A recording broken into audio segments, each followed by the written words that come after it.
Um,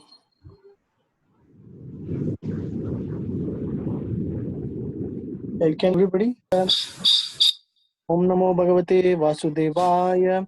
Om Namo Bhagavate Vasudevaya. Jagannath Swami Bhagavan ki jai. Jai Jagannath Baladev Subhadra Mai ki jai.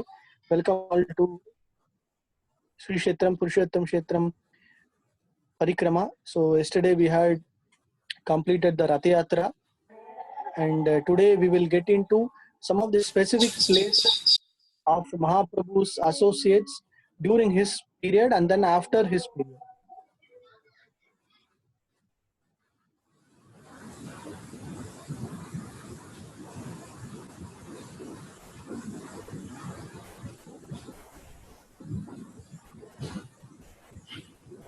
हरे कृष्णा। पूरी मंडल परिक्रमा में आप लोग का हार्दिक स्वागत है। आज यात्रा का 13वां दिन है और आज कल हमने जगन्नाथ यात्रा में महाप्रभु के लीलाओं के बारे में विस्तृत चर्चा की। अब हम आगे बढ़ते हुए महाप्रभु के जो निज परिकर हैं उनसे संबंधित जो दिव्य स्थल है उनके आज दर्शन करेंगे। After finishing the holy places around Puri, then we will get into the Jagannath Rath Yatra of Srila Prabhupada. So we will first finish Mahaprabhu associates holy places. We will finish the parikrama in and around these places. Then we will go into other things. तो जैसा कि हमने कल चर्चा की थी कि हम प्रभुपाद के विषय में, प्रभुपाद से संबंधित रथ यात्रा की लीलाओं के विषय में चर्चा करेंगे। वो चर्चा हम थोड़ी देर में करेंगे। पहले महाप्रभु के जो निज परिकर हैं उनके जो पुरी के इर्द गिर्द जो भी तीर्थ स्थल हैं उसके दर्शन करेंगे, उनकी प्रदक्षिणा करेंगे और उसके उपरांत हम प्रभुपाद के विषय में चर्चा करेंगे। So in Puri, the places that we have seen one more time, first one is the Sri Mandir, the main Jagannath Mandir. Then we had visited the Hanuman Mandirs. Then we visited the Shiva Lord Shiva's Mandirs. Then we visited the Pancha Tirtham, the Pancha Mahatirthams, Indradumna Sarovar, Markandeya Sarovar, Manasi Ganga, like that. And then we went to Gundicha Mandir. And then we had darshan of Alarnath. So like this, we have completed certain portions of the Puri Kshetram. So we will continue with where Mahaprabhu's associates stayed. Like after Sarvabhauma Bhattacharya, Gambhira and other places, we will continue with those places today. तो हमने शुरुआत की श्री मंदिर से। श्री मंदिर के बाद हमने हनुमान जी से संबंधित जो भी मंदिर है, जो क्षेत्रपाल है हनुमान जी, उनके दर्शन किए। फिर हमने शिव जी के मंदिर को दर्शन किए। फिर चंडी देवी के मंदिर के दर्शन किए। फिर हम पंच महातीर्थ के दर्शन किए, नरेंद्र सरोवर, इंद्रदुम्न सरोवर और महादेवी समुद्र जो है उसके दर्शन किए। उसके उपरांत हम गुंडीचा मंदिर गए, फिर नरसिंह देव के मंदिर गए और इस तरह से हमने बहुत सारे तीर्थ स्थानों को देखा और उनके विषय में जाना। अब हम महाप्रभु के जो निज परिकर जैसे गंभीरा, जहाँ पे सार्वभौम भट्टाचार्य का निवास स्थान, इस सारे जगहों की तरह ही जो दूसरे तीर्थ स्थल हैं जहाँ पे महाप्रभु से संबंधित लीलाएं हुई थी पूरी क्षेत्र में, उसके अब हम दर्शन करेंगे।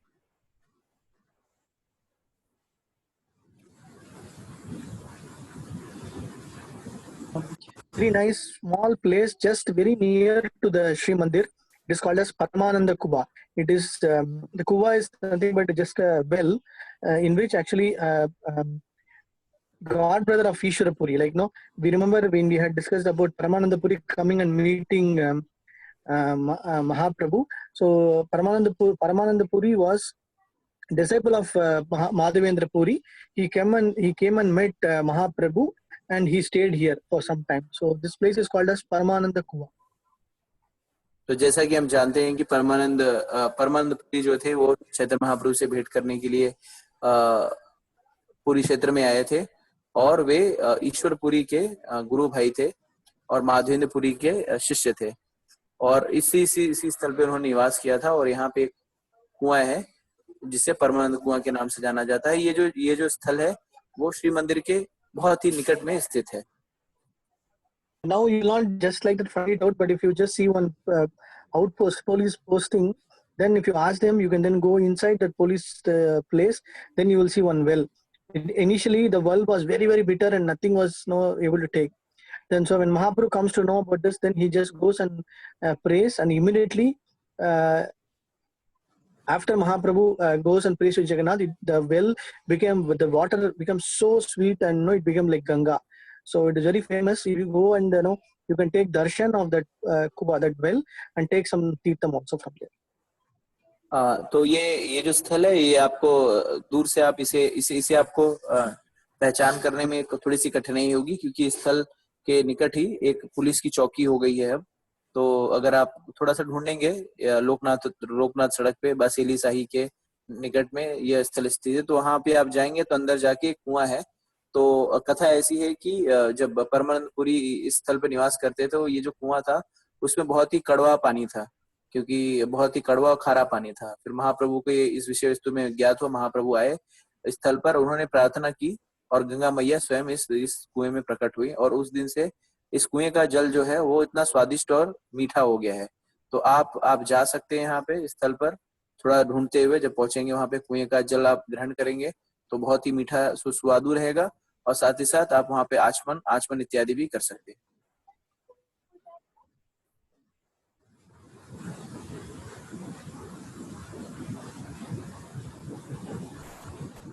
This is very, very important now. Next to Gambhira, Saromana Bhattacharya's house, this is the most important place after Haridas Thakur Samadhi. This is very near there, which is called as Siddha Bhakula. We are going to take darshan of Siddha Bhakula, which is very, very important. So we will just take some time to understand the Leela behind the Siddha Bhakula. गंभीरा के बाद जहाँ पे महाप्रभु निवास करते थे और हरिदास ठाकुर की समाधि के बाद ये जो सिद्ध बकुल जो क्षेत्र है, वो जो स्थान है, वो सबसे वो उन महत्वपूर्ण स्थानों में से एक है। और इस स्थल के बारे में इसकी लीलाओं से, इस स्थल से संबंधित लीलाओं और कथाओं के विषय में हम थोड़ी विस्तार से चर्चा करेंगे। So when Mahaprabhu's associates came from first time, when they came from after his South India Yatra, and everybody came, Advaita Acharya, Nityananda Prabhu, everybody, Haridas Thakur also came, and Haridas Thakur was allocated this particular place for him to stay. So when after the Rath Yatra, after that 4 months of Chaturmasya, Advaita Acharya, Nityananda Prabhu, all others went back. Vakreshwara Pandit, so everybody whomsoever came from Nadia, Mayapur, they all went back, but Haridas Thakur continued to stay here itself. तो ये वो स्थल है, जैसा कि आपको ज्ञात है, चातुर्मास्य के समय जब महाप्रभु चातुर्मास का समय जब होता था, तो बंगाल से सारे जो भक्त हैं वो प्रायः पुरी आते थे महाप्रभु से दर्शन करने, महाप्रभु से मिलने, उनका साक्षात्कार करने और रथ यात्रा में सम्मिलित होने। तो उस दौरान हरिदास ठाकुर भी बंगाल के भक्तों के साथ आए थे। तो जैसे कि आप लोगों को ज्ञात है कि काशी मिश्रा ने और सारे भक्तों के लिए रहने के लिए स्थान दिया था, तो हरिदास ठाकुर जी को ये स्थान आवंटित हुआ था। और चातुर्मास से खत्म होने के बाद सारे जो बंगाल के भक्त जो हैं पुनः वे बंगाल नाडिया वापस लौट गए, लेकिन हरिदास ठाकुर जी इसी पुरी में, इसी स्थल पर वे रुक गए। So Mahaprabhu always made it a point that after in his morning rituals, after finishing his duties, after taking darshan of Jagannath, he will always come here to meet Haridas Thakur. So one day when you came here, it was very hot, and Haridas Thakur was sitting there in a hot place, and he was just performing his rounds of chanting. So Mahaprabhu, he brought a toothpick from Jagannath, and he just placed it here. Immediately, a big tree, tree that sprout out, the Bakula tree. So under that Bakula tree, then Haridas Thakur was able to chant his rounds very nicely. So continuously, he chanted this 192 rounds sitting here in spite of his old age. So we have seen that between Mahaprabhu and Haridas Thakur, there were nearly 30 years of age difference. जैसा कि हम जानते हैं हरिदास ठाकुर और महाप्रभु के मध्य में 30 वर्ष का अंतर था उम्र में। महाप्रभु प्रायः हर सुबह जगन्नाथ जी के दर्शन करते थे और उसके बाद वे इस सिद्ध बकुल स्थान पर आते थे जहां पर हरिदास ठाकुर निवास करते थे। तो प्रायः महाप्रभु ये देखा करते थे कि हरिदास ठाकुर जी तपती धूप में बैठ करके जपा कर रहे हैं। प्रायः वो हर दिन 192 माला हरिनाम का जप करते थे। तो महाप्रभु से देखा नहीं गया। एक दिन महाप्रभु जगन्नाथ जी को अर्पित बबूल का जो दातून होता है, लकड़ी जैसे गाँव में आदि किया जाता है, तो उस दातून को लेके आए और इस स्थल पर उन्होंने उस दातून को गाड़ दिया। और जैसे महाप्रभु ने इस दातून को, बबूल के दातून को गाड़ा, तो वहां पे एक बहुत ही विशाल बबूल का वृक्ष बन गया, जिसकी छाया में बैठ करके हरिदास ठाकुर शांति पूर्वक अपने हरिनाम का जप करने लगे। तो उस लिए इस स्थल का नाम है सिद्ध बकुला। बकुला उड़िया में होगा, हिंदी में इसे बबूल कह सकते हैं। So under this tree, which means what? The Mahaprabhu entrusted all the spiritual strength, all the most important strength that is required from the spiritual perspective. It was all entrusted in this particular place. So that is why this place is very, very auspicious, powerful, and also you get a lot of positive vibration and energy when you go to this place and do your chanting. Because Haridas Thakur continually chant for many years under this place. ये सिद्ध बकुल का वृक्ष इतना अलौकिक क्यों है? इसका कारण ये है कि इसी स्थल पर बैठकर महाप्रभु ने सारे दिव्य ज्ञान, सारे गुह्य ज्ञान उन्होंने हरिदास ठाकुर को प्रभावित किए। और इसी कारण से अगर हम इस स्थल पर जाएं तो हमें यहाँ बैठ करके कम से कम जप करना चाहिए, जिससे हमें भी उस अलौकिक शक्ति का अनुभव हो सके। And we all know at very old age also why we will come to know about that part, which is called as why he is called as Nama Acharya. So Mahaprabhu sometimes comes and discusses about Harinam, sometimes discuss about the significance of the Hare Krishna mantra. So like that, when he talks and discusses with Haridas Thakur very elaborately mentions and briefs about what is meant by Harinam, what is meant by Hare Krishna Mahamantra Tattvam, like Nama, Bas, Nama. When we keep moving from one stage to another stage, which is very important, and we get Shuddha Nam. So like that, no, Haridas Thakur will explain all those specific philosophy in this particular place. तो महाप्रभु और इस स्थल पर महाप्रभु और हरिदास ठाकुर के मध्य में हरिनाम की महत्ता के विषय में काफी गंभीर चर्चा हुई करती थी। महाप्रभु बताते थे किस तरह से हरिनाम सब विषय वस्तु में परिपूर्ण है, उसका महात्मा क्या है। हरिदास ठाकुर विस्तार से महाप्रभु को बताया करते थे किस तरह से नाम जप करने के कौन कौन से स्तर है, नाम भास से लेकर शुद्ध नाम, इस तरह से उसके जो स्तर है उसके विषय में चर्चा करते थे। और दोनों ये जो ज्ञान का आदान प्रदान करते थे वो बहुत ही दिव्य ज्ञान, ये जो ज्ञान थे वो बहुत ही दिव्य ज्ञान थे। It is not that Mahaprabhu does not know anything, but he wants everything to be heard out of Haridas Thakur, because he is the most significant authority in which to talk about this particular topic.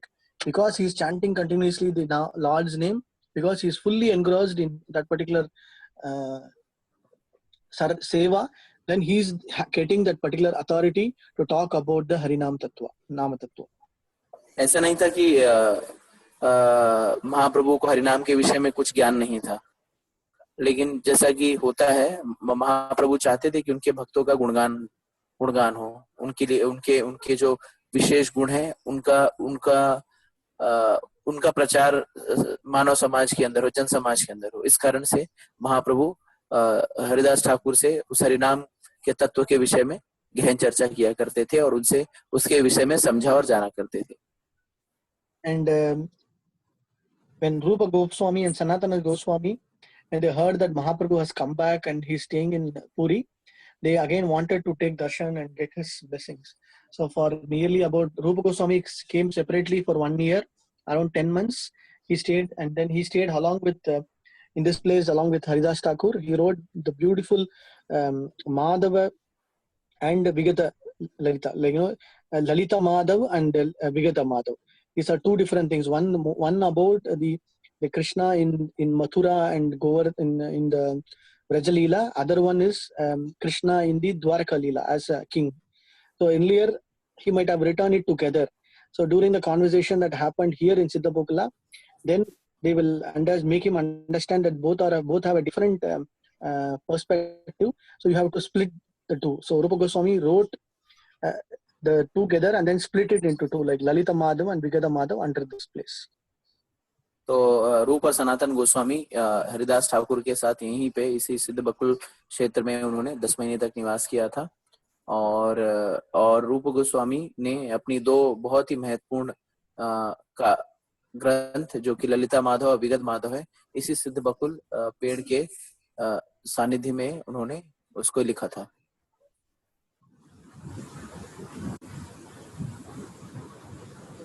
That Sanatana Goswami also comes. Okay, so let us get into entrance. Yeah, we can go, Prabhu. Yeah, this is the entrance of Siddha Bakula. Next one. This is the kutir where Sanatana Goswami stayed. ये सनातन गोस्वामी की कुटीर है जहाँ पे सनातन गोस्वामी निवास करते थे. So if you can zoom in, you can see his murti also inside. Yeah, this is not his samadhi. This is his kutir where he did his rounds. ये हरिदास ठाकुर की समाधि नहीं है, ये वो स्थल है जहाँ पर हरिदास ठाकुर 192 माला जप किया करते थे. Next one. It is now all renovated, so you can take darshan of Haridas Thakur. Namach Haridas Thakur ki jai. Yeah, so this is about, that's what we discussed. Haridas talks about Nama Tattva in Chaitanya Charitamrita in the Adi Lila in 49 and 49. Sorry, third chapter, 49 to 90 slokas. So very, very elaborate discussion between Mahaprabhu and Haridas Thakur. तो चैतन्य चरितामृत में इस विषय वस्तु का वर्णन आता है किस तरह से हरिदास ठाकुर और चैतन्य महाप्रभु के मध्य नाम तत्व के गुह्य रहस्य के ऊपर चर्चा हुई थी. This is the tree, most very beautiful tree, which is still they are trying to make it, still making it alive. So this they have protected the tree. So what will happen is there's also one very nice pastime. Like after a few years of Mahaprabhu and Haridas Thakur's disappearance, the local king does not knowing the importance of this tree, he will just send somebody during the Rath Yatra, during the Rath preparation time. There was some scarcity of wood, and then he will send some of the soldiers to tell that you can cut this tree and bring the wood. So the soldiers will come and see the wood and say, okay, tomorrow we'll come and cut the wood. So the next day when they came, the wood became so hollow that it was not usable to make chariot. So that Leela happened because the tree is very, very auspicious tree. So everybody prayed, and the next day when they came, they found that the tree became very hollow and cannot be used. So the soldiers went back. तो इस पेड़ के विषय में और भी एक लीला है. एक बार कुछ जब महाप्रभु के अप्रकट हो जाने के उपरांत और हरिदास ठाकुर के अप्रकट हो जाने के उपरांत जो वहाँ का राजा है उसे ये नहीं पता है कि ये जो इस पेड़ को चैतन्य महाप्रभु ने ही इसे लगाया है. और एक बार उस साल रथ यात्रा में लकड़ी की कुछ कमी पड़ जाती है, तो राजा आदेश देता है कि जाओ ये जो पेड़ है इसे बबूल का पेड़ उसे काट के ले आओ और उसका लकड़ी जो है अपने हिसाब से उसका उपयोग करो. तो सुरक्षा रक्षक और बढ़ई वगैरह आते हैं और इस पेड़ को देख के जाते हैं, कहते हैं कि कल इसे आएंगे और काट के ले जाएंगे, क्योंकि ये पेड़ बहुत दिव्य पेड़ है. अगले दिन जब ये सुरक्षा रक्षक और बढ़ई आते हैं इस पेड़ को ले जाने के लिए, तो पेड़ जो है पूरा खोखला हो जाता है, अंदर से खोखला हो जाता है. और जब बढ़ई लोग देखते हैं अरे ये तो खोखला पेड़ है, इसका तो कोई इस्तेमाल नहीं है, तो इस पेड़ को बिना काटे ही वो लोग वापस लौट जाते हैं. की जय, नामाचार्य हरिदास ठाकुर की जय.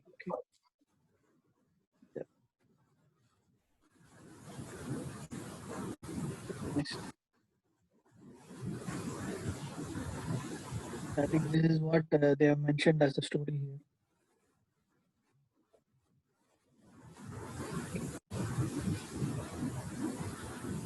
Yeah, this is very important. Next we will get into. So when you get a chance to visit Siddha Bakula, they have some small pieces of wood, whatever they were able to protect and keep it. So you might get a chance to get those small pieces of wood also.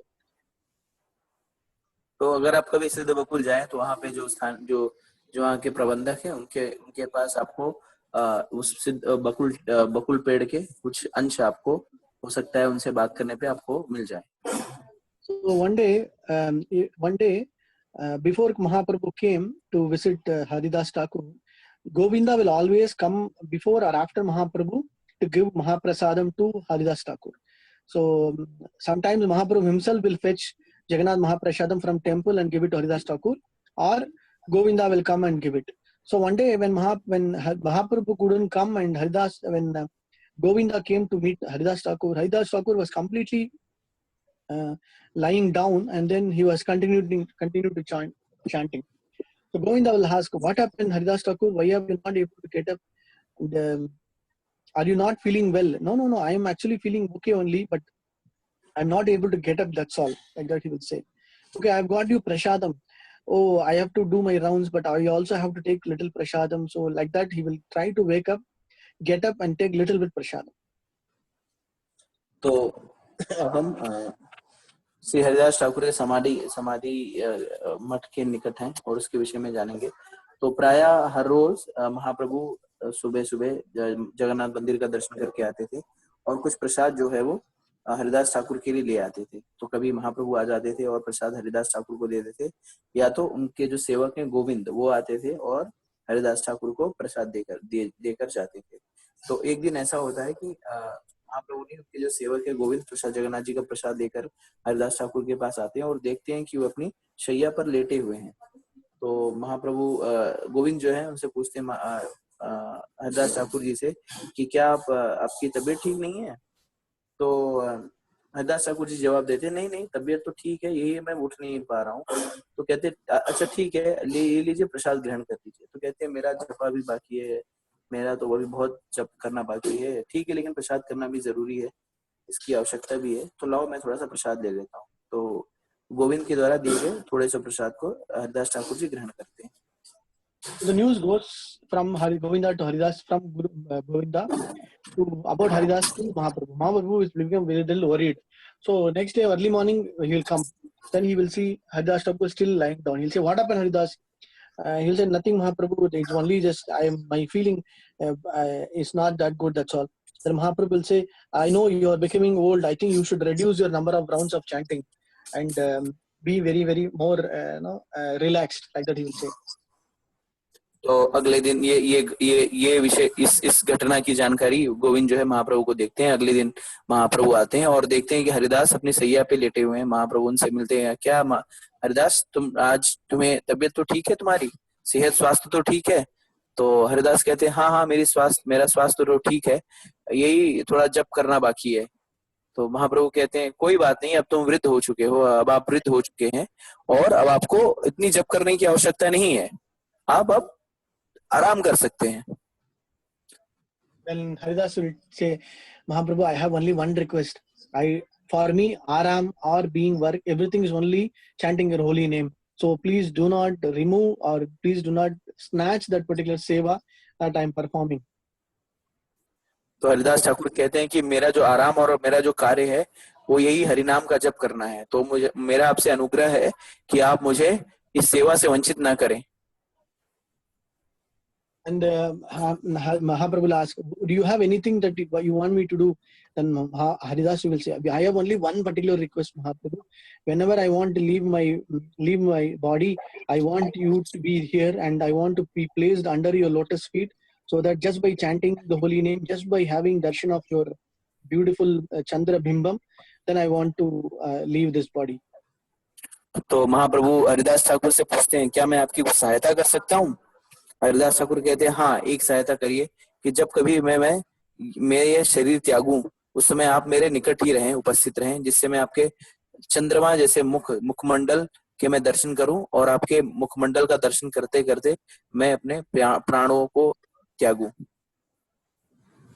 In few days, Mahaprabhu realized that particular day, Haridas Thakur is going to leave his body. So immediately that day morning, he will call all his associates. Okay, let us today go to Haridas' place. So when they go in, then and Haridas Thakur will be lying down. Then immediately Mahaprabhu will sit down, take his head on his lap, and then starts chanting the holy name. Hare Krishna, Krishna Krishna, Hare Hare. Hare Rama, Rama Rama, Hare Hare. And all the devotees will start chanting with large kitchen. And Haridas Thakur, just by continuously seeing the beautiful Shyam Sundara form, Gauranga form of Mahaprabhu, and continuously chanting, he will leave this mortal world. Haridas कुछ Thakur ki jai. कुछ दिनों के उपरांत महाप्रभु को ये सूचना पहुंचती है कि हरदास ठाकुर जो है वो किसी भी समय अपना प्राण त्याग सकते हैं, शरीर त्याग सकते हैं। महाप्रभु अपने सारे परिकरों को बुलाते हैं और स्थल पर पहुंचते हैं। वहां पे देखते हैं कि हरिदास ठाकुर जो है वो मरणासन अवस्था में अपनी शैया पे हैं। चैतन्य महाप्रभु हरिदास ठाकुर के मस्तक को अपनी गोदी में लेते हैं और सारे भक्तों के साथ हरि नाम का उच्चारण करते हैं। हरे कृष्णा कृष्णा कृष्णा हरे हरे, हरे राम राम राम हरे हरे। और इस दौरान जैसा कि हरिदास ठाकुर की इच्छा थी, हरिदास ठाकुर भगवान चैतन्य महाप्रभु के मुखमंडल को गौर मुख श्याम सुंदर स्वरूप का दर्शन करते हुए इस शरीर का त्याग कर देते हैं और गोलोक को चले जाते हैं। This all happened in Siddha Bakula place. So immediately Mahaprabhu will rise. He will announce today is very auspicious day, which is why, because for an Acharya or Vaishnava, appearance and disappearance is equal. Because when they disappear, it means they have gone back. They have performed their seva and they have gone back to do their eternal seva in Goloka Vrindavan. तो महाप्रभु ने ये जो शरीर त्याग करने की जो लीला हुई थी, ये सिद्ध बकुल में हुई थी। महाप्रभु ने कहा कि आज का दिन जो है बहुत ही शुभ दिन है। क्यों? क्योंकि वैष्णव और आचार्यों के संबंध में प्राकट्य और प्रकट होना और अप्रकट होना, तिरोभाव और आविर्भाव दोनों ही एक समान है। क्योंकि जो वैष्णव होते हैं वो दोनों ही स्थिति में वो भगवान की सेवा करते हैं। जब वो इस जगत में प्रकट होते हैं तो भी वो भगवान की सेवा करते हैं, और जब यहाँ से वो अप्रकट होते हैं तो वो भगवान की नित्य लीला में प्रविष्ट होते हैं। So immediately he himself carries Haridas Thakur's body on him, and then just does a quick parikrama in and around Puri Kshetram, and then comes to this Samadhi place near the seashore, and then they bury him very near to the seashore. That is called as the Bhakti Haridas Thakur's Samadhi Sthal. तो महाप्रभु हरिदास ठाकुर के शरीर मृत शरीर को अपने गोदी में उठाते हैं और उसे पुरी के मुख्य तीर्थ स्थलों की परिक्रमा कराते हैं और अपने परिकरों के साथ आकर समुद्र के निकट, सागर के निकट स्थित इसी स्थल पर उन्हें समाधि दे देते हैं।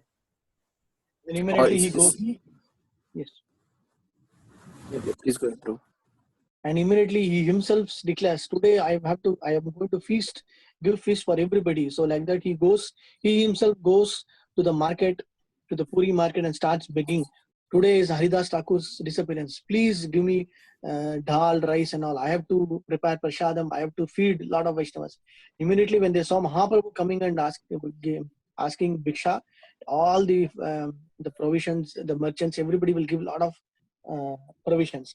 Then there will be a huge feast for cooking prepared, and then Mahaprabhu himself will ensure that all the Vaishnavas are seated, and Mahaprabhu himself first he will start serving each and everybody individually. महाप्रभु घोषणा करते हैं कि आज का जो दिन है वो बहुत ही शुभ दिन है, और क्योंकि आज जो है हरिदास ठाकुर ने अपना शरीर त्याग किया है, तो इस शुभ दिन के उपलक्ष्य में एक विशाल भोज का आयोजन होना चाहिए। महाप्रभु जाते हैं पुरी के बाजार में और सारे जो वहां पर दुकानदार हैं उनसे भिक्षा मांगने लगते हैं कि आज हरिदास ठाकुर ने अपने शरीर त्याग दिए हैं, तो मुझे भोज करना है, मुझे आप लोग भिक्षा दीजिए। इस तरह से जब दुकानदार ये देखते हैं कि महाप्रभु स्वयं भिक्षा मांग रहे हैं, तो सारे लोग बहुत प्रचुर मात्रा में जो है वो दाल, चावल और भोज से संबंधित सारे साजो सामान जो है महाप्रभु को दान में देते हैं। महाप्रभु स्वयं उस भोज का नेतृत्व करते हैं और एक विशाल भंडारे का आयोजन होता है, जिसमें सारे पुरीवासियों को निमंत्रित करके उन्हें भोजन खिलाया जाता है। So a huge feast will be completed. That is why it is called as Haridaser Vijaya Utsav. और क्योंकि ये महाभोज भी उसी दिन हुआ था, इसी कारण इस लीला को हरिदास विजय उत्सव के नाम से भी जाना जाता है।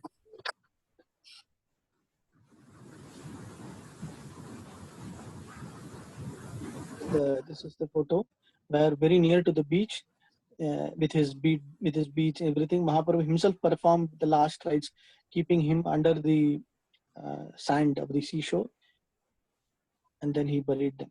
So most importantly, now this is little away from the seashore, but some years back, around 400 years back, it was little closer to the seashore.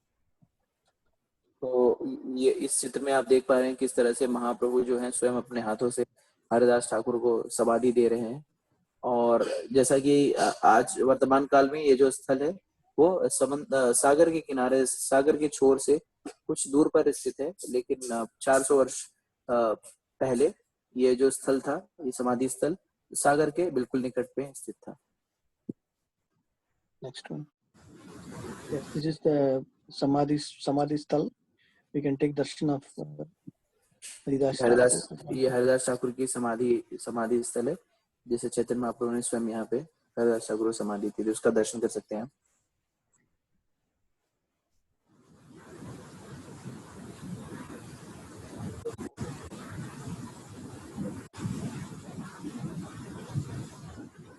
No.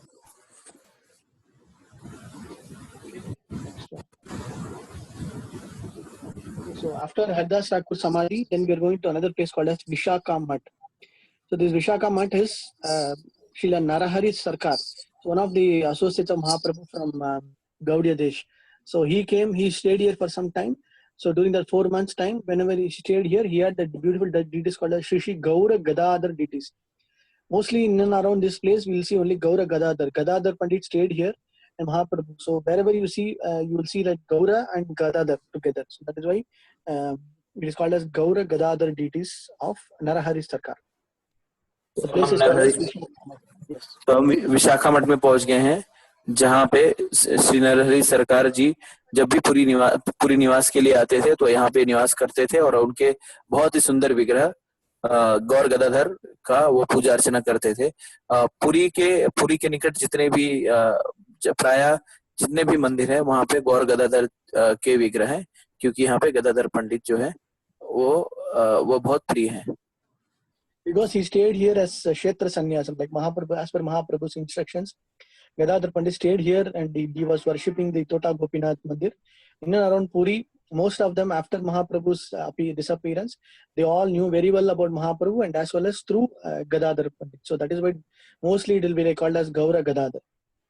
तो क्योंकि गदाधर पंडित ने यहीं पे टोटा गोपीनाथ मंदिर में वो पूजा अर्चना करते थे, सेवा करते थे, और उन्होंने क्षेत्र संन्यास लिया था महाप्रभु के कहने पर, इसलिए सारे पुरीवासियों को ये पता था कि गदाधर पंडित कितने महान व्यक्तित्व हैं, और इस तरह से प्राय गौर गदाधर के विग्रहों की स्थापना हुई है पूरी क्षेत्र के अंदर।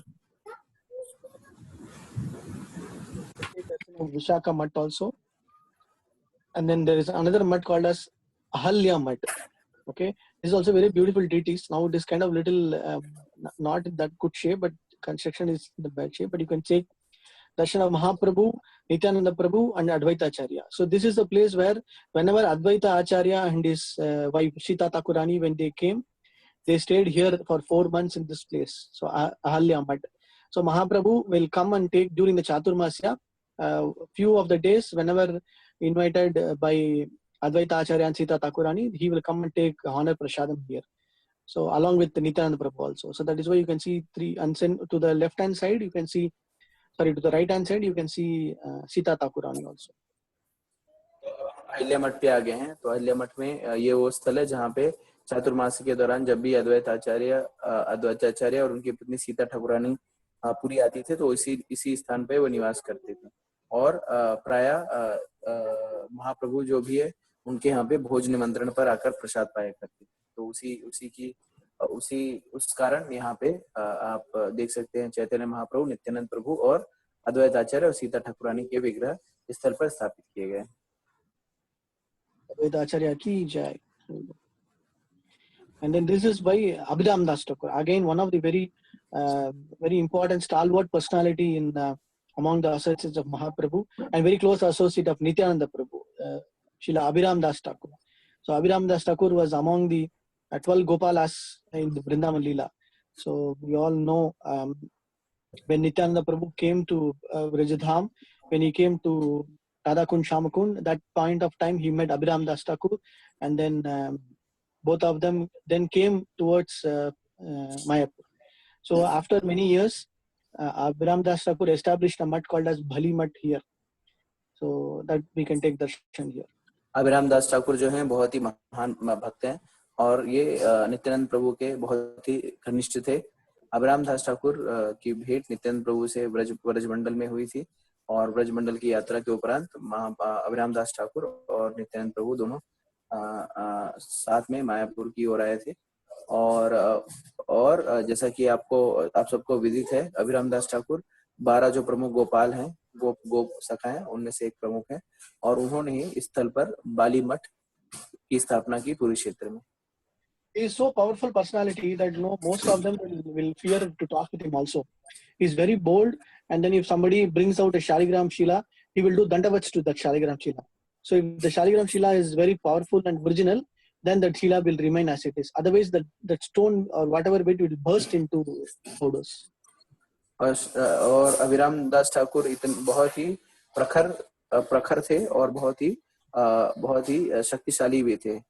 अब प्रायः वे जो हैं, जो भी व्यक्ति उनके समक्ष आता था, अगर उसके पास कोई शालिग्राम शिला होती थी, अगर अभिराम दास ठाकुर को वो दिखाते थे तो अभिराम दास ठाकुर उसे दंडवत प्रणाम करते थे और उनके तेज से अगर कोई मिथ्या क्या कहते हैं जाली शालिग्राम शिला होती थी तो उनके तेज से वो जाली शालिग्राम शिला जो है वो टूट जाती थी और अगर असली शालिग्राम शिला रहती तो वो जस की तस बनी रहती थी।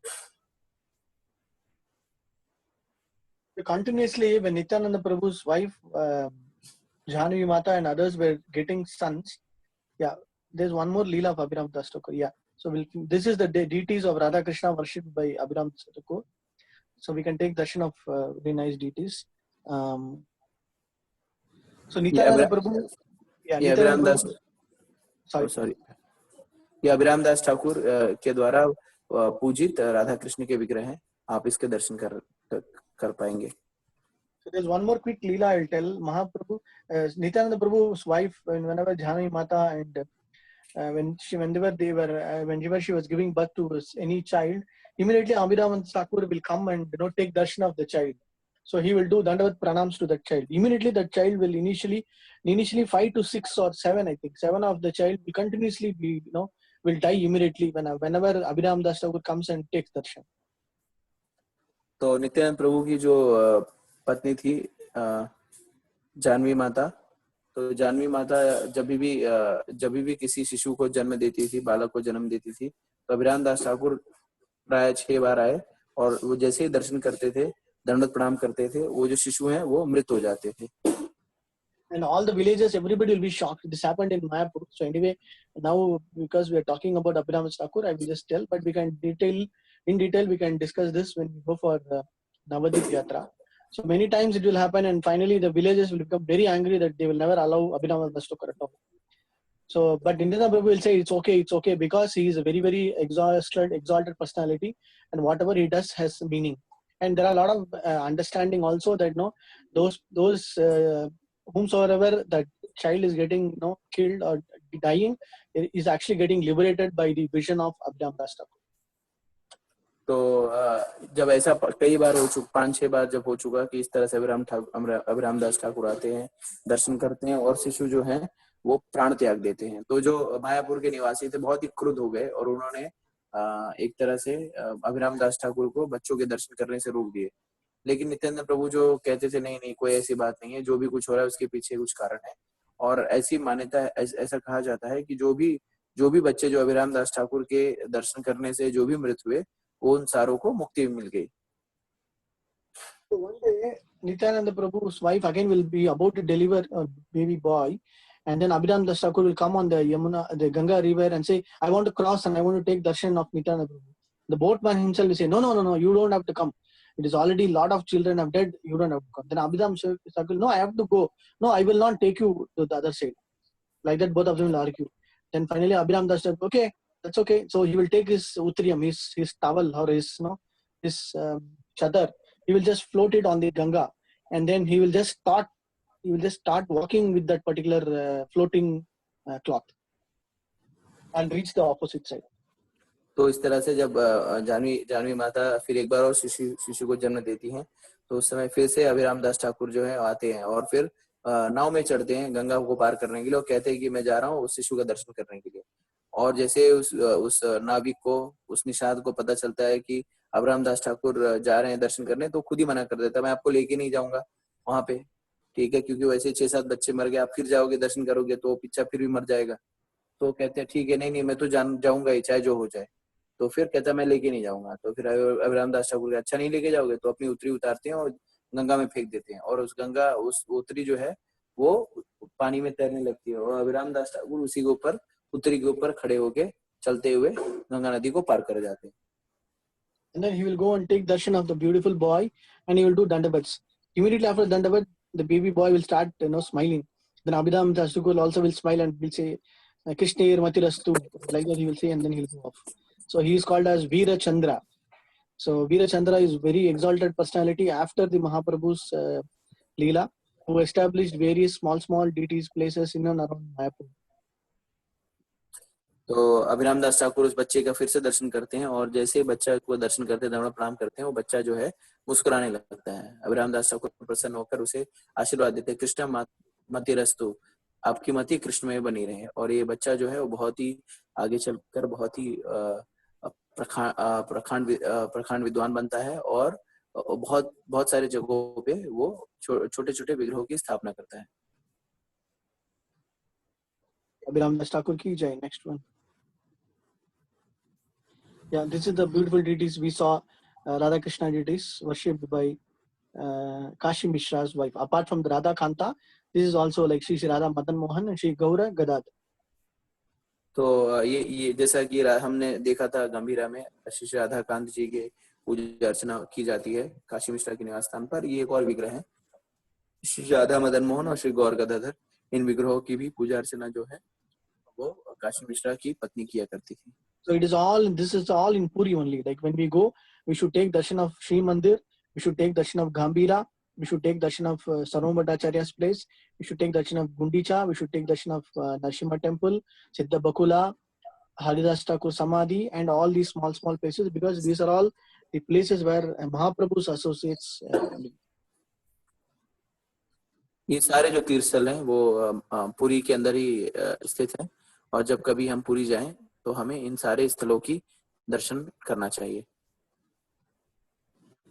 Next.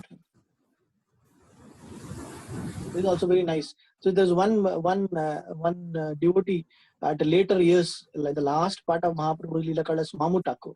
Mamu Thakur is very fond of Mahaprabhu, where Mahaprabhu will call him as like Mamu. Mamu means Hindi chacha or uncle. So he was very close with Mahaprabhu. So after many years of Mahaprabhu's disappearance, then he had this darshan. He was maintaining after Gadadhar Pandit's disappearance, Tota Gopinath Mandir and other mandirs was under the maintenance of this Mamu Thakur. तो मामू ठाकुर के विग्रह हैं श्री राधा मदन मोहन और गौर गदाधर। और मामू ठाकुर जो थे वे महाप्रभु ने मामा कह के पुकारते थे, इस कारण उन्हें मामू मामू ऐसा कहा जाने लगा। टोटा गोपीनाथ मंदिर और बाकी जो मुख्य मंदिर थे उनके कार्यभार, उनका प्रबंधन संभालते थे।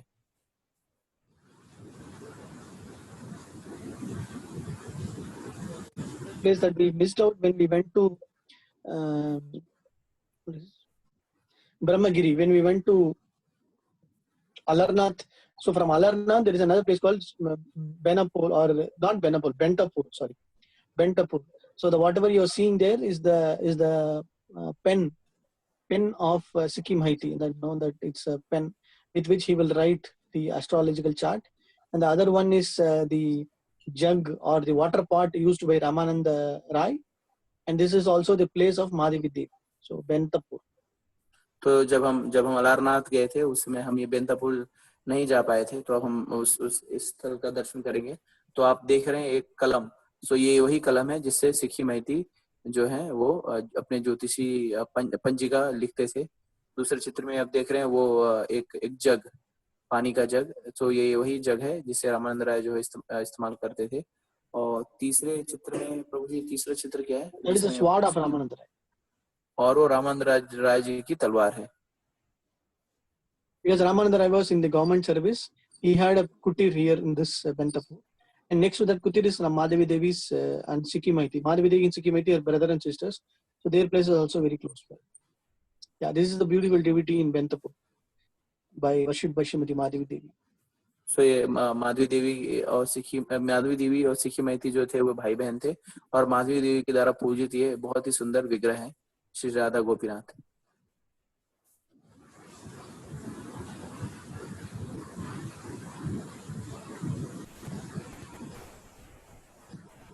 Very most important place called as Tota Gopinath. So Mahaprabhu at the last part of his years, there is one small parvat. Parvat means a small hill. So whenever he comes to this passage, he just sees this passage and he sees this, oh, Govardhan. So like that, he will start running towards that parvat, which is not a very big mountain. It's a very just a small thing. But just by seeing little hilly area, he will just go and and say, oh, this is Govardhan, and he'll keep rolling around that Govardhan place. तो इस मंदिर के निकट एक थोड़ा सा ऊंचा स्थान है या टीला कह सकते हैं छोटा सा, जिसे जब महाप्रभु इस मार्ग से गुजरते थे तो उस टीले को देखकर उन्हें गोवर्धन किया गया. वो दौड़ करके उस टीले में चढ़ जाते थे और कहते थे कि तो गोवर्धन है और उसमें भाव विभोर हो जाते थे. Mahaprabhu one day when along with Gadadhar will coming this side and he will say, Mahaprabhu will say, do you want a surprise? And Gadadhar will say, what? Okay, what kind of surprise? I'm going to give you the most valuable gift that you will cherish and continue to enjoy. Then Gadadhar will say, okay, definitely I will accept. So I'm going to give you and you are supposed to accept it. Then Gadadhar will say, yes, I will accept it. Immediately Mahaprabhu will struck his hand inside and then the beautiful deity form of Gopinath. So this place is called garden. So garden in Odisha is called Tota. So the Gopinath Vigraham, Gopinath deity was found out by Mahaprabhu here. That is what is called as Tota Gopinath. So ये जो स्थल है यहाँ पे गोपीनाथ जी के विग्रह जो हैं महाप्रभु ने उसे पाए थे और क्योंकि उड़िया में टोटा मतलब बगीचे का अर्थ होता है टोटा, तो इसके लिए इसे टोटा गोपीनाथ कहा जाता है. गदाधर पंडित को आश्चर्यचकित करने के लिए उन्हें भेंट स्वरूप उन्होंने इस स्थल पर ही इस गोपीनाथ विग्रह को उसका खोज निकाला था महाप्रभु. Then Mahaprabhu will say, see, now I have brought the deities. You are supposed to take the Kshetra sannyas here and continue to worship these deities.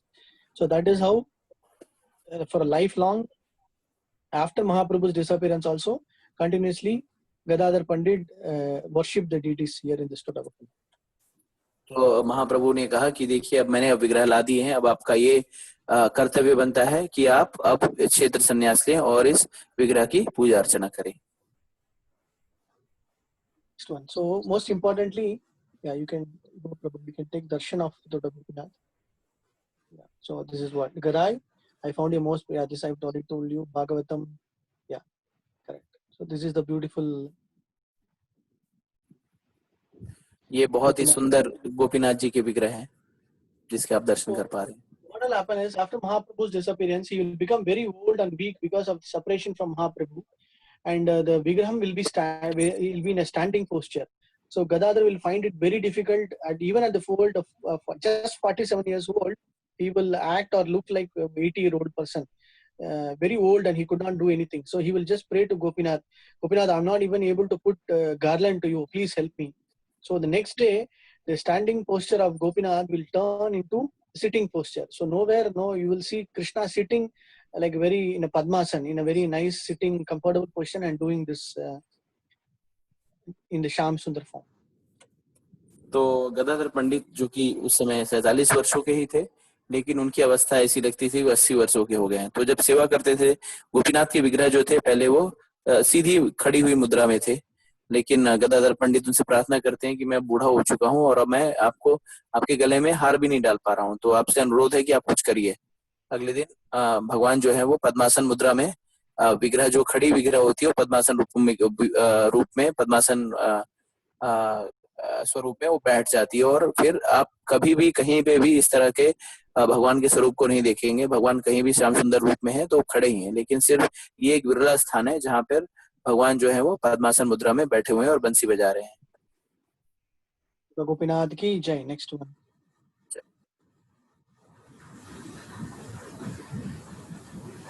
So here you see Lalita Shaki and Radharani also having the flute. If you go to the previous one, you can easily see Krishna having flute. Radharani also is having flute because this is the place where Mahaprabhu, after his appearance completion, he emerged or merged into this Vigraha.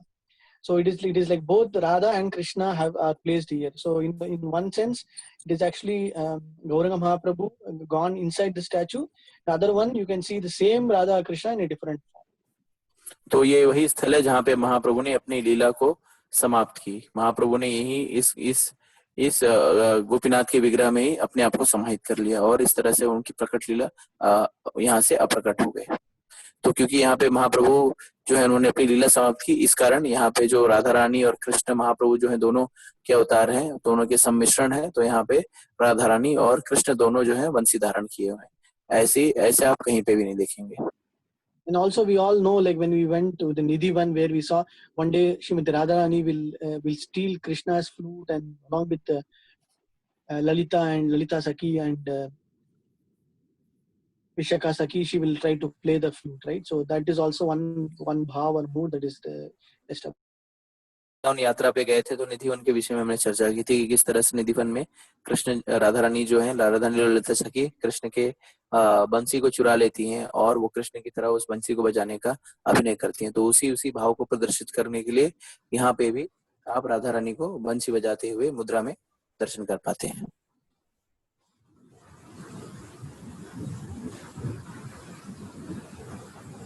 This is Revati and Varuni, Lord Balram. Like we can take darshan of Balram also. तो आप भगवान बलराम जी के दर्शन कर पाएंगे। यहाँ पे बलराम जी अपनी दो पत्नियां रेवती और वारुणी के साथ यहाँ पर उपस्थित हैं।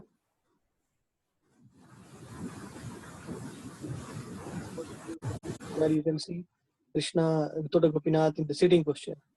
Vitoda Gopinath ki jai. And if you see in the corner in your right thigh, there is one small crack. So when you go early morning around 6 o'clock or 5:30, then there will be a pujari morning Mangalarti Seva.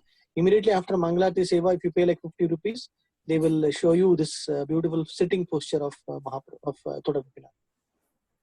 तो यहाँ पे अगर आप दर्शन करने जाएंगे सुबह तो सुबह के समय 6 बजे के आसपास, 5:30 के आसपास अगर आप 50 रुपए अनुदान देंगे पुजारियों को तो आपको इस पद्मासन मुद्रा में गोपीनाथ के विग्रह के दर्शन करा देंगे। If you see right hand side place, there is one small crack.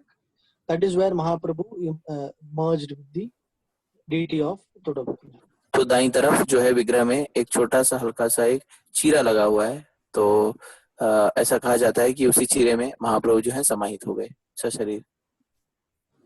Gopinath ki jai. That whatever small hill that I told is called the Chataka Parvat. तो वो जो जिस हम टीले के विषय में बात कर रहे थे, जिसे देखकर महाप्रभु गोवर्धन पर्वत की याद आ जाती थी, उस पर्वत का नाम है चटक पर्वत और ये टोटा गोपीनाथ मंदिर के निकट में ही स्थित है। यही वो टीला है जहाँ पे महाप्रभु गोवर्धन समझकर यहाँ पे भाव विभोर हो जाते।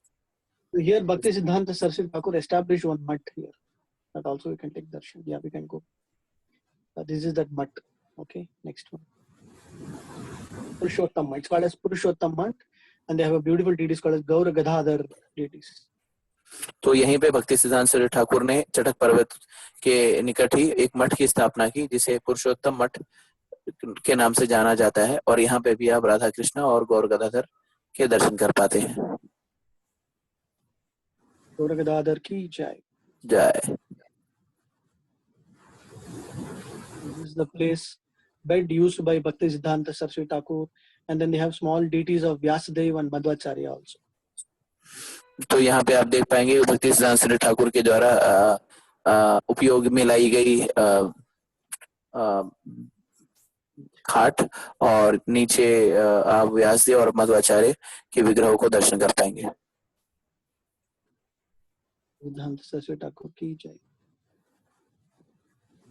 How much more is there? Prabhu? We can just keep finding out. Four slides probably. Yeah, we can quickly come in. So there's another beautiful deity, Radha Giridhari, Bhajan Kutir of Bhakti Vinod Thakur. This is very close to Haridas Thakur Samadhi, which we have, ISKCON has acquired, where Bhakti Vinod Thakur used to have his small kutir next to Haridas Thakur's place. So ISKCON was fortunate to get this place, and we have Radha Girdhari temple established here. तो ये राधा गिरधारी जो मंदिर है ये ISKCON के द्वारा अधिकृत कर ली गई है। ये स्थल जो है ये हरिदास ठाकुर समाधि के निकट में स्थित है और यहाँ पे आप बहुत ही सुंदर राधा गिरधारी जी के विग्रह के दर्शन करेंगे साथ में गौरांग महाप्रभु के। और यही वो स्थल है जहाँ पे भक्ति विनोद ठाकुर अपना भजन किया करते थे। Next one. This is the Bhakti Siddhanta Saraswati Thakur's birthplace, or Chaitanya Math. This is very near to the Sri Mandir. तो ये भक्ति सिद्धांत सरस्वती ठाकुर का जन्म स्थान है जो कि श्री मंदिर जगन्नाथ मंदिर के बहुत ही निकट में स्थित है। So when Bhakti Vinod Thakur was the magistrate and he was also the in charge of Sri Mandir, he used to daily pray to Jagannath. Jagannath, please give me a son who will do this prachar, who will do this, take up this Krishna conscious movement further, who will take up this Chaitanya Leela movement further. So like that when he was praying, so Vimala Devi, after his birth, he was named as Vimala Prasad in praying to Vimala Devi. तो भक्ति सिद्धांत सरस्वती ठाकुर के जो पिताजी थे भक्ति विनोद ठाकुर वो जिला मजिस्ट्रेट थे और वो एक पुत्र की आकांक्षा किया करते थे। विमला देवी से प्रार्थना किया करते थे कि मुझे एक ऐसा पुत्र आप प्रदान कीजिए जो चैतन्य महाप्रभु के संदेश को उसका प्रचार करे। तो उस प्रार्थना के स्वरूप विमला देवी की कृपा से भक्ति विनोद ठाकुर को एक पुत्र की प्राप्ति हुई जिसका नाम उन्होंने विमला प्रसाद रखा। कालांतर में यही पुत्र जो है वो भक्ति सिद्धांत सरस्वती ठाकुर बने और उन्होंने चैतन्य महाप्रभु की शिक्षाओं का पूरे भारतवर्ष में प्रचार किया। One of the Rath Yatra time when the Rath Jagannath Puri Rath Yatra came towards this particular place, the Raths just stood still and nobody could move the Rath. So everybody were astonished, what is happening? Then somebody from the house told, see, Jagannath Rath has come. They called Bhakti Vinod Thakur's wife and told, you have to take Vimal Prasad outside and give darshan. So after some time, then they took the baby of Vimal Prasad. When they came, they brought him close to Jagannath. Immediately a beautiful garland from Jagannath's body fell on Bhakti Siddhanta Saraswati on Vimal Prasad, indicating that he is blessed by Jagannath to continue the seva of his father. तो एक बार रथ यात्रा के दौरान ऐसा हुआ कि जगन्नाथ जी का रथ जो आके इसी घर के सामने जो है आके वो रुक गया और कई दिनों तक ये रथ जो है वो आगे बढ़ा ही नहीं।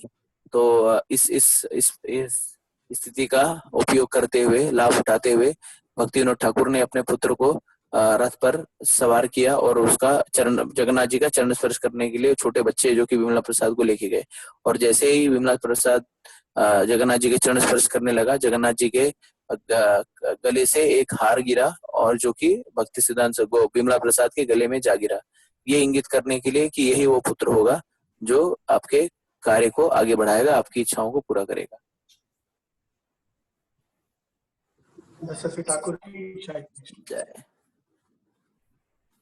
This is another photo. Sri Chaitanya Gaudiya Math.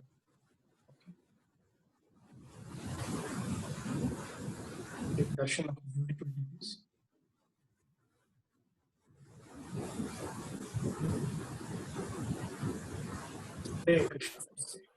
Completed some of the specific places which is also very important when we go for Puri Parikrama. हरे कृष्णा। तो बाकी के हम यहीं पे आज यात्रा को विराम देंगे और आगे की यात्रा हम कल शुरू करेंगे। अब आप लोगों से अनुरोध है अगर आप किसी का कोई प्रश्न है तो पूछ सकते हैं। So all of you, we will stop the yatra here and we will start the yatra tomorrow. So I mean humble request for all of you to join sharp at 8 o'clock. So any one of you have any question can ask. Okay.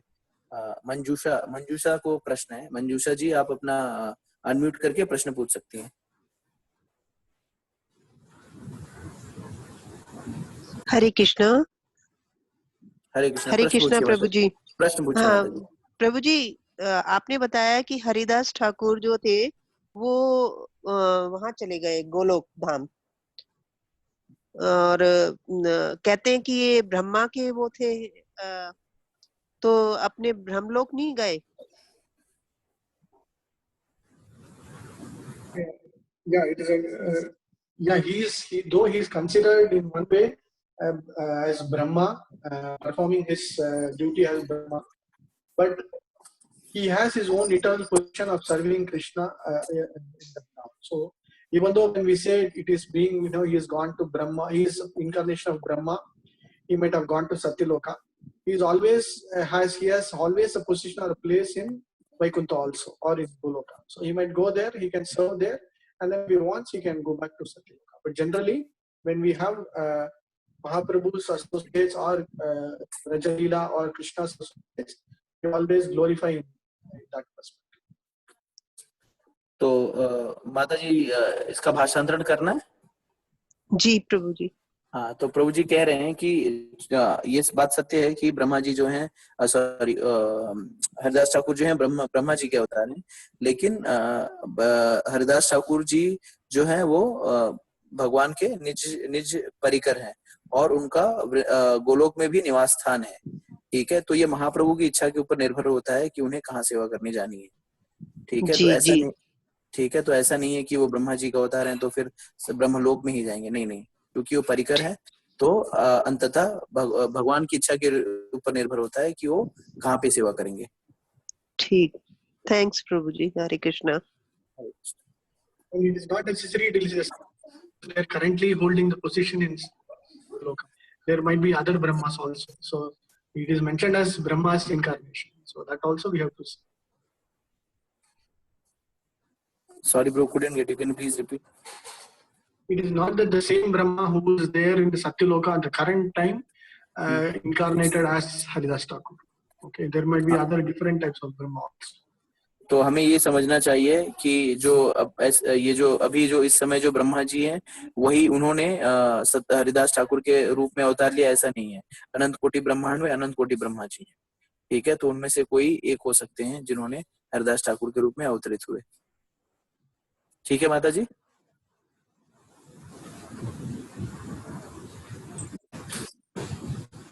ठीक है, प्रभु जी, अरुण प्रभु का प्रश्न है कि जैसे अरुण प्रभु का प्रश्न ये है कि हम जो गोपाल जी की जो in yellow dress there are two deities, तो एक राधा रानी थी और एक दूसरा सितार ली थी, वो कौन सी विग्रह थे प्रभु जी गोपीनाथ जी के विग्रह के निकट? So when we went to Tota Gopinath, we saw two vigraha. So one is Radharani playing flute, and the other Mataji is who is taking that veena? Lalita Sakhi. Lalita Sakhi. So Arun Prabhu Lalita Sakhi है।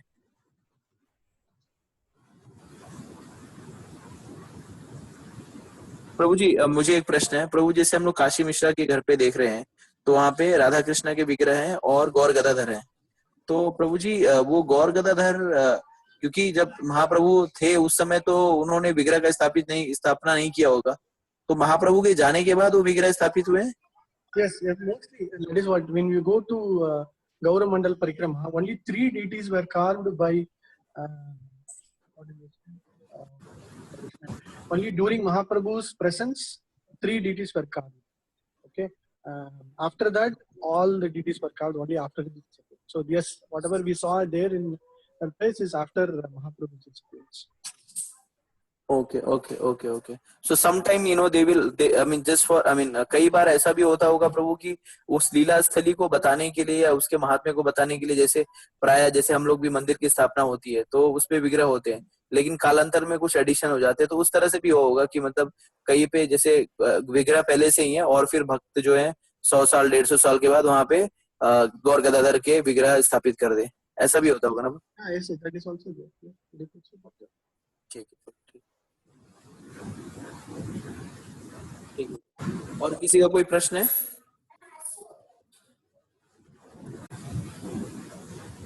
तो प्रभु जी किसी का कोई प्रश्न नहीं लग रहा है, हम यहाँ पे सत्र समाप्त कर सकते हैं प्रभु। हरे कृष्ण।